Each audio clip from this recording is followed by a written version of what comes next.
Salut MC! Bonjour à tous ceux qui nous suivent sur les réseaux sociaux. Merci, vous êtes vraiment en très grand nombre, vous êtes nombreux à nous suivre sur Facebook, Instagram et à visionner les messages de notre équipe pastorale sur YouTube. Honnêtement, c'est vraiment apprécié, surtout ceux qui partagent les messages via les réseaux sociaux. En fait, ça permet simplement à ce qu'ils soient plus accessibles, donc à un plus grand nombre de jeunes. Alors, merci de le faire. On est très content d'avoir aussi les questions que vous nous envoyez, donc on est connectés. Ratez pas cette semaine notre rencontre Zoom. À tous les vendredis soirs, on a une rencontre Zoom à 19h. Et pour y accéder, c'est vraiment simple. Vous n'avez qu'à aller sur notre page Facebook et à cliquer sur le lien. Donc, on vous y attend. Sinon, à tous ceux qui suivent le défi 5-10, vous avez probablement lu les chapitres 26, 27 et 28 du livre d'Actes. Et c'est Simon qui va compléter notre série sur le livre d'Actes dans quelques instants.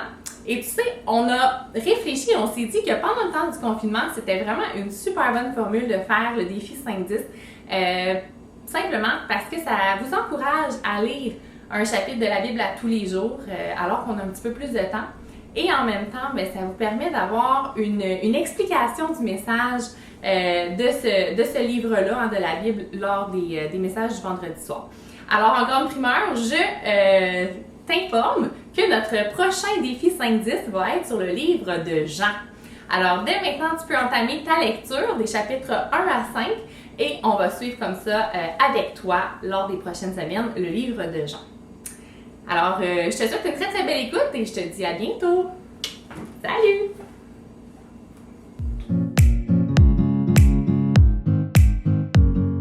Salut Accès et tous ceux qui se joignent à nous en ligne. Il y a environ un an, moi et ma femme, on est allés faire un voyage à Paris. On a visité Paris et on a vu Paris. Et qu'est-ce que je veux dire par le fait qu'on a vu Paris?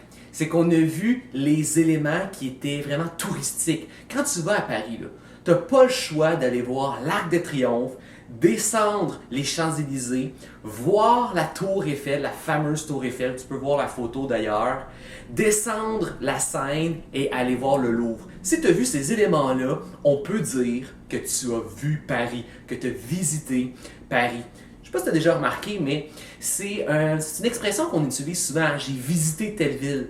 Est-ce que ça veut dire que tu as vu chaque rue, chaque maison, chaque petit recoin?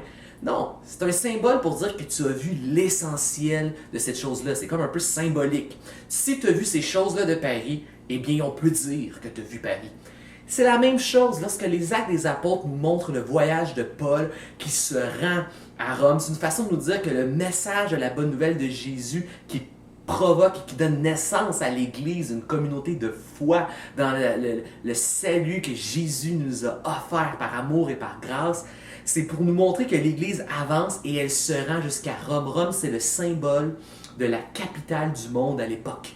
Donc, se rendre à Rome, c'est comme si on a atteint le bout du monde, comme ce que Jésus avait dit, l'Église qui va se répandre partout. Donc, l'Église se rend jusqu'au bout du monde. C'est le premier point qu'on voit sur cette finale des 3 derniers chapitres des Actes des Apôtres. L'Église s'est rendue jusqu'au bout du monde. Déjà, on voit au chapitre 26 qu'on reprend Paul exactement là où on l'avait laissé. Donc, Paul avait été oublié en prison.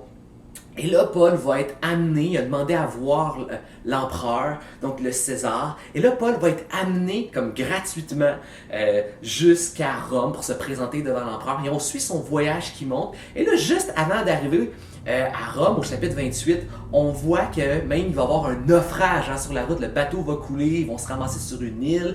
Et c'est pas grave, parce que même dans le naufrage, Paul continue d'annoncer la bonne nouvelle de Jésus-Christ. Il y a des gens qui vont l'entendre, qui vont recevoir la foi de cette bonne nouvelle. Et ça va se terminer avec Paul à Rome, qui se promène librement et qui partage l'œuvre de Jésus aux Romains. Et ça se termine comme ça, les Actes des Apôtres. Et en fait, ce que ça nous montre, c'est que l'Église a fait ce que Jésus avait dit. Elle a atteint le bout du monde et elle continue de progresser et de grandir. Et qu'est-ce que ça nous montre à nous aujourd'hui? Ça nous montre aujourd'hui que c'est notre job en tant qu'Église, si on veut continuer les Actes des Apôtres, à faire grandir l'Église. L'Église, elle est appelée à grandir. L'Église, c'est pas simplement se réunir comme un club social qui se réunit autour de Jésus chaque semaine. L'Église est appelée à être en mouvement dynamique, vivante. Les membres de l'Église, comme Paul et les disciples, sont appelés à participer à l'Église pour la faire grandir. Notre but, c'est pas juste d'attendre, notre but, c'est de grandir. L'Église, symboliquement, un peu comme mon voyage, je disais tantôt, si tu as vu l'essentiel de Paris, ben, tu as visité Paris. Se rendre à Rome, à l'époque, c'est comme le symbole de se rendre jusqu'au bout du monde. Mais maintenant, là, que symboliquement l'Église a atteint le bout du monde, c'est le temps maintenant qu'elle aille s'incruster partout. Là, c'est le temps d'aller visiter chaque rue, chaque maison. Et c'est ça un peu qui arrive en ce moment. Il y a des églises un peu partout dans le monde, c'est cool. Mais il y a encore de la job, il y a encore du travail, il y a encore des gens qui doivent découvrir l'œuvre incroyable que Jésus a fait pour nous. Il faut que l'Église aille dans chaque bout de rue, dans chaque coin de maison. En ce moment, en confinement, dans chaque salon. La bonne nouvelle de Jésus-Christ doit aller dans chaque cœur. C'est ça la job de l'Église. Et en fait, c'est un peu le message de toute la Bible. Comment est-ce qu'on peut résumer la Bible? Tu peux résumer la Bible là, avec 4 C. 4 C résument toute l'histoire de la Bible au complet. Est-ce que tu savais ça? Premier C, c'est la création. Deuxième C, c'est la chute. Troisième C, c'est la croix. Quatrième C, ce sont les cieux. Je t'explique. Création. La Bible nous raconte que Dieu a créé, à cause de son amour et de sa bonté, il a créé un monde qui était bon et parfait. Création. Deuxième C, chute. L'être humain a voulu vivre pour lui-même et il a rejeté Dieu et il ne fait qu'amener la mort, la souffrance, la désobéissance, le péché et la destruction dans le monde. Mais Dieu n'a pas abandonné sa création, il a prévu un moyen de réconcilier et racheter le péché, réparer l'imperfection. Et c'est quoi? La croix. En envoyant son Fils parfait, être parfait à notre place et recevoir notre conséquence à notre place. Jésus a pardonné notre péché, couvert notre péché et il nous a remplacés. Il a été parfait à notre place et il a reçu notre punition à notre place. C'est la croix pour nous réconcilier. Et ensuite, les cieux. Dieu a pour projet, pour tous ceux qui sont maintenant réconciliés avec lui en Jésus, a pour projet de recréer les cieux, un nouveau monde parfait où on va pouvoir être bien tous ensemble pour l'éternité. Mais entre les deux derniers C, entre la croix et entre la création des cieux parfaits, il y a un temps, il y a un espace. C'est l'époque de l'Église. C'est ce qu'on voit dans les Actes des Apôtres. C'est que maintenant que Dieu nous a pardonné en Jésus et qu'il prévoit recréer une création, un royaume et un monde parfait, la job de l'Église, c'est de propager cette invitation. Cette invitation, c'est quoi? C'est que maintenant, il est possible d'être totalement réconcilié et en paix avec Dieu et de recevoir la promesse de ce royaume, la promesse de cette participation-là à ce royaume parfait lorsque Christ reviendra l'établir et tout simplement en recevant par la foi et en s'agrippant et en s'appropriant l'œuvre que Jésus a fait pour toi. C'est simplement ça. Et c'est ça la job de l'Église. Et en fait, la réalité, c'est que si Jésus n'est pas encore revenu établir son royaume, c'est qu'il y a encore des endroits à visiter. Il y a encore des endroits où l'Église doit aller. Il y a encore des personnes qui doivent entendre et recevoir cette belle invitation et cette belle bonne nouvelle de Jésus. En fait, ce que la finale des Actes nous rappelle et l'histoire de la Bible nous appelle, c'est que l'Église en ce moment est censée être 2 choses. Premièrement, l'Église est censée être dans l'attente et dans la joie et dans l'anticipation que Jésus revient bientôt. Comme quand que sur un calendrier, il y a une date ou que tu as vraiment hâte. Par exemple, moi, quand il y a un film Star Wars ou un film Marvel qui va sortir, je le mets sur mon calendrier, même des fois 2 ans d'avance, et j'ai vraiment hâte d'aller voir ce film-là. Peut-être que c'est une fête, peut-être que c'est un party, peut-être que c'est ta fête. Peut-être que c'est un concert que tu achètes bien, mais tu sais, quand il y a une date, là, puis tu t'en peux plus d'attendre, là, tu anticipes avec joie la date. C'est ce que l'Église devrait faire avec le retour de Jésus. Mais l'Église n'attend pas passivement. Elle n'attend pas dans la oisivité. Elle n'attend pas assis sur son derrière à regarder sa montre en attendant que Jésus revienne. Non, elle a la plus grande, la plus capitale de toutes les missions.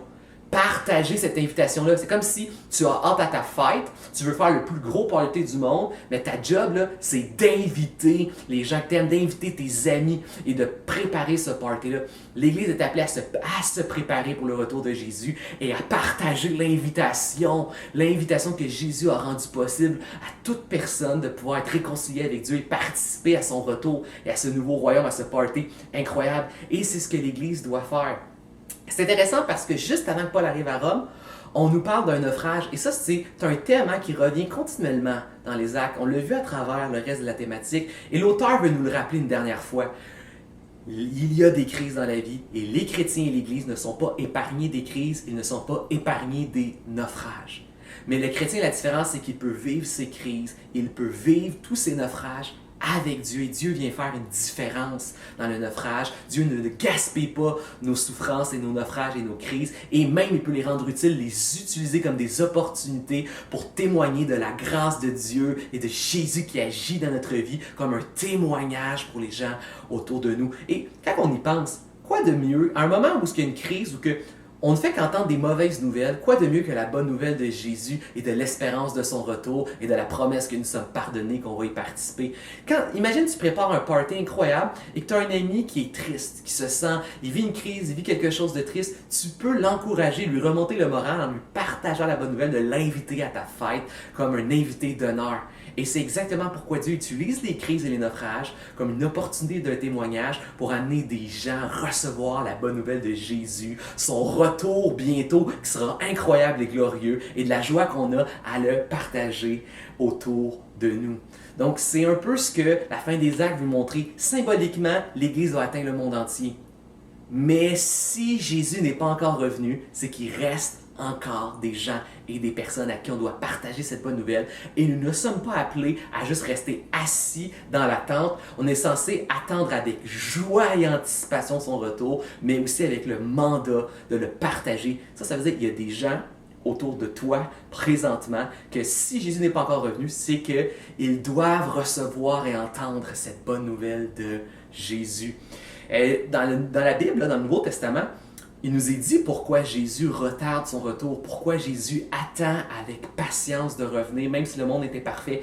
Il a hâte d'établir un royaume parfait et heureux. Mais s'il attend, il retient son retour, c'est pour que le plus grand nombre de personnes possibles reçoivent cette belle invitation. Il attend pour le plus grand nombre. Il attend que l'Église remplisse son mandat de partager la bonne nouvelle de Jésus. Donc l'Église jusqu'au bout du monde.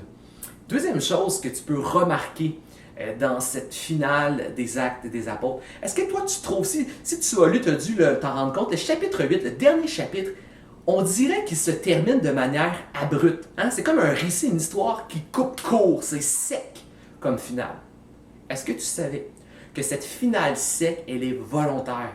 C'est intentionnel de la part de l'auteur de terminer les Actes des Apôtres un peu sans conclusion. Est-ce que tu sais pourquoi?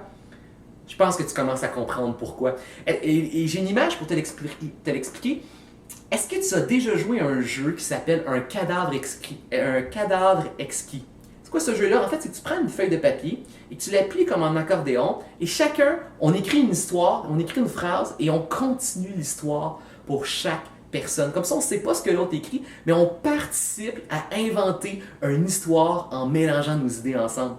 C'est un peu ce que les Actes des Apôtres font. En terminant sans conclusion, les Actes des Apôtres sont en train de t'inviter, personnellement, peu importe à travers le temps, à t'inviter, toi qui lis à travers l'histoire du monde, l'histoire de l'humanité, l'histoire de l'Église, tu es invité personnellement à prendre une part active dans la continuité de l'œuvre de Jésus. En fait, ce que les Actes des Apôtres disent, c'est que l'Église jusqu'au bout du monde, mais l'Église jusqu'au bout du temps.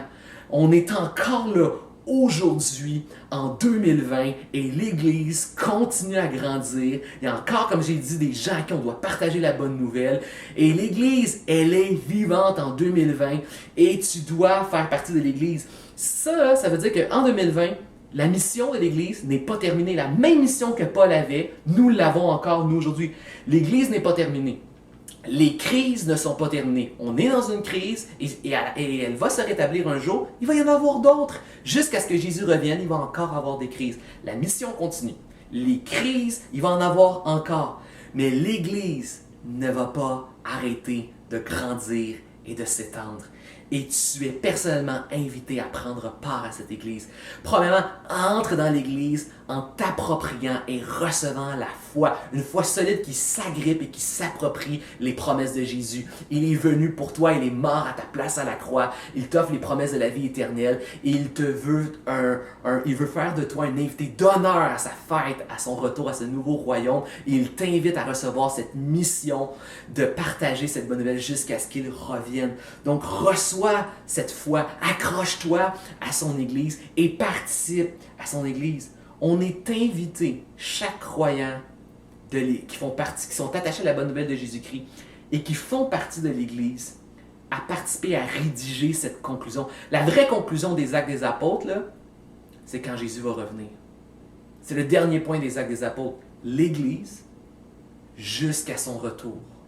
L'Église jusqu'au retour final de Jésus. Tant que Jésus n'est pas revenu, nous allons avoir besoin de l'Église. Lorsque l'Église, là, elle ne sera plus utile dans le monde, ça va être le temps du retour de Jésus. Mais tant que Jésus n'est pas encore revenu, l'Église est appelée à être utile, vivante, anticipée avec hâte son retour, partager sa bonne nouvelle, peu importe les crises et les situations difficiles, elle continue de grandir et elle n'arrête pas. Et nous sommes invités, nous autres, c'est comme un peu au cadavre exquis, à continuer à écrire l'histoire des actes.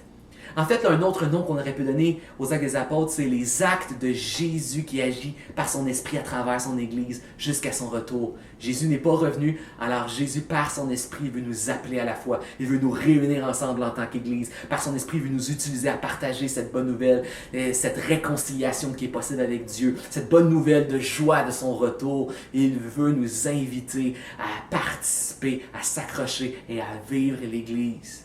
Ça, là, c'est ce qui résume les actes. L'Église jusqu'au bout du monde, l'Église jusqu'à nous aujourd'hui et l'Église jusqu'au retour de Jésus. Tant que Jésus n'est pas revenu, nous sommes invités à la fois à prendre une part active, à participer, à continuer de rédiger dans nos vies les actes des apôtres. C'était notre thématique. Accès à tous ceux qui nous suivent. Terminons en prière.